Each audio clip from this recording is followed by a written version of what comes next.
ನಾಯಿಗಳನ್ನ observation ಸೆಂಟರ್ನಲ್ಲಿ ಇಡುವಲ್ಲಿ ಪಾಲಿಕೆ silent ಆಗ್ಬಿಟ್ಟಿದೆ. ಆಪರೇಷನ್ ಡಾಗ್ ಕಾರ್ಯಾಚರಣೆಗೂ 108 ಸಮಸ್ಯೆಗಳು. ಹೋಮ್ ಅಬ್ಸರ್ವೇಷನ್ ವಿಚಾರದಲ್ಲೂ ಕೂಡ ಬಿಬಿಎಂಪಿ ನಿರ್ಲಕ್ಷ್ಯ ತೋರ್ತಾ ಇದೆಯಾ ಅನ್ನೋದು ಸದ್ಯಕ್ಕಿರುವಂತಹ ಪ್ರಶ್ನೆ.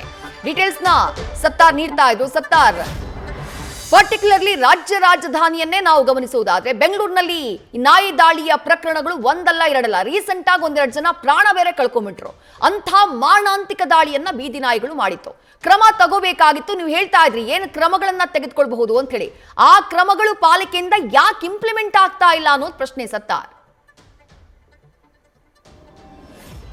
ವಿದ್ಯೇಶ್ವರ, ಇಲ್ಲಿ ಪಾಲಿಕೆ ಯಾವುದೋ ಒಂದು ಬೀದಿ ನಾಯಿ ಕಡಿತ ಪ್ರಕರಣದ ಸಂದರ್ಭದಲ್ಲಿ ಏನ್ ಮಾಡಿದ್ರೆ ಅಂತಹ ಪ್ರಕರಣ ಕಂಟ್ರೋಲ್ ಮಾಡಬಹುದು ಅನ್ನೋದನ್ನ ಯೋಚನೆ ಮಾಡೋದು ಬಿಟ್ಟು ಅಂತಹ ಪ್ರಕರಣದಲ್ಲಿ ತಮ್ಮನ್ನು ತಾವು ಯಾವ ರೀತಿ ರಕ್ಷಣೆ ಮಾಡ್ಕೋಬಹುದು, ಈ ಒಂದು ಪ್ರಕರಣದಿಂದ ತಮ್ಮ ತಪ್ಪಿಲ್ಲ ಅಂತ ಯಾವ ರೀತಿ ಬಿಂಬಿಸ್ಕೋಬಹುದು ಅನ್ನೋ ನಿಟ್ಟಿನಲ್ಲಿ ಹೆಚ್ಚು ಯೋಚನೆ ಮಾಡ್ದಂಗೆ ಕಾಣ್ತಾ ಇದೆ. ಯಾಕಂದ್ರೆ ಕೊಡಗಲ್ಲಿ ಪ್ರಕರಣ ನೋಡ್ತಾ ಹೋದಂತಹ ಸಂದರ್ಭದಲ್ಲಿ ಆ ಒಂದು ಪ್ರಕರಣವನ್ನು ನ್ಯೂಸ್ ಫಸ್ಟ್ ಬ್ರೇಕ್ ಮಾಡಿದಂತಹ ಸಂದರ್ಭದಲ್ಲಿ ಹಲವು ರೀತಿಯ ಕರೆಗಳು ಕೂಡ ಬಂದಿತ್ತು. ಯಾಕಂದ್ರೆ ಈ ಒಂದು ಪ್ರಕರಣವನ್ನು ಬಿಬಿಎಂಪಿ ಬೇರೆ ರೀತಿಯಲ್ಲಿ ಬಿಂಬಿಸಲು ಕೂಡ ಮುಂದಾಗಿತ್ತು. ಉದಾಹರಣೆಗೆ ಆ ಸೀತಪ್ಪನವರು ನಡ್ಕೊಂಡು ಹೋಗ್ತಾರೆ, ಅವನ ಸಂದರ್ಭದಲ್ಲಿ ಅವರಿಗೆ ಹಾರ್ಟ್ ಅಟ್ಯಾಕ್ ಆಗುತ್ತೆ. ತದನಂತರದಲ್ಲಿ ಹಾರ್ಟ್ ಅಟ್ಯಾಕ್ ಆಗಿ ಬಿದ್ದಂತಹ ವ್ಯಕ್ತಿಯ ಮೇಲೆ ಬೀದಿ ನಾಯಿ ಅಟ್ಯಾಕ್ ಮಾಡುತ್ತೆ.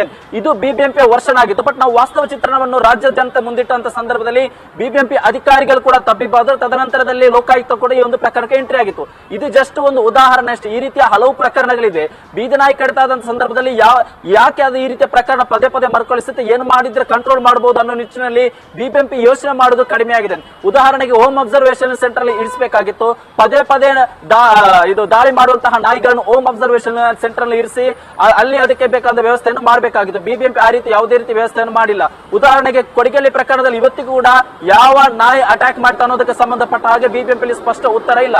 ಜೊತೆಗೆ ಈಗ ಬೇರೆ ಬೇರೆ ದೇಶಗಳಲ್ಲಿ ಬೇರೆ ಬೇರೆ ರಾಜ್ಯಗಳಲ್ಲಿ ನೋಡ್ತಾ ಹೋದಂತ ಸಂದರ್ಭದಲ್ಲಿ ಈಗ ಸಾಕು ನಾಯಿಗಳನ್ನು ಬೀದಿಗೆ ಬಿಡಬಾರದು ಅನ್ನೋ ನಿಯಮ ಇದೆ. ಅದಕ್ಕೆ ಬೇಕಾದಂತಹ ಈಗ ನೆದರ್ಲ್ಯಾಂಡ್ ನಲ್ಲಿ ಯಾರಾದ್ರೂ ವ್ಯಕ್ತಿ ಸಾಕು ನಾಯಿಗಳನ್ನು ಬೀದಿಗೆ ಬಿಟ್ಟರೆ ಅಂತಹ ವ್ಯಕ್ತಿಗೆ 3 ವರ್ಷ ಗರಿಷ್ಠ ಶಿಕ್ಷೆ ಕೊಡುವಂತಹ ಅವಕಾಶ ಕೂಡ ಇರುತ್ತೆ. ಬಟ್ ರಾಜ್ಯದಲ್ಲಿ ಆ ರೀತಿ ಯಾವುದೇ ರೀತಿಯ ಪ್ರಕರಣ ಇನ್ನೂ ಕೂಡ ಈ ಹಿಂದೆ ಬಿಬಿಎಂಪಿ ಇದರ ಬಗ್ಗೆ ಒಂದು ಮಾಹಿತಿಯನ್ನು ಕೊಟ್ಟಿದ್ದು, ಸಾಕು ನಾಯಿ ಪ್ರಿಯರಿಗೆ ಅಥವಾ ಅದನ್ನು ಸಾಕುವರಿಗೆ ಒಂದು ಎಚ್ಚರಿಕೆ ಸಂದೇಶವನ್ನು ಕೊಟ್ಟಿದ್ದು, ಈಗ ನಿಮ್ಮ ಮೇಲೆ ಕ್ರಮ ಕೈಗೊಳ್ತೀವಿ ಅಂತ ಅಂದಿತ್ತು. ಬಟ್ ಅದುವರೆಗೂ ಕೂಡ ಆ ಒಂದು ಪ್ಲಾನ್ ಇನ್ನೂ ಕೂಡ ಇಂಪ್ಲಿಮೆಂಟ್ ಆಗಿಲ್ಲ.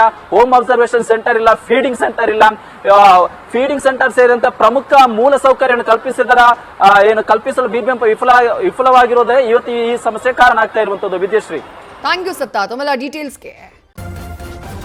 ನ್ಯೂಸ್ ಫಸ್ಟ್ ನಿರ್ಭೀತಿಯಿಂದ ನಿಮ್ಮ ಪರವಾಗಿ.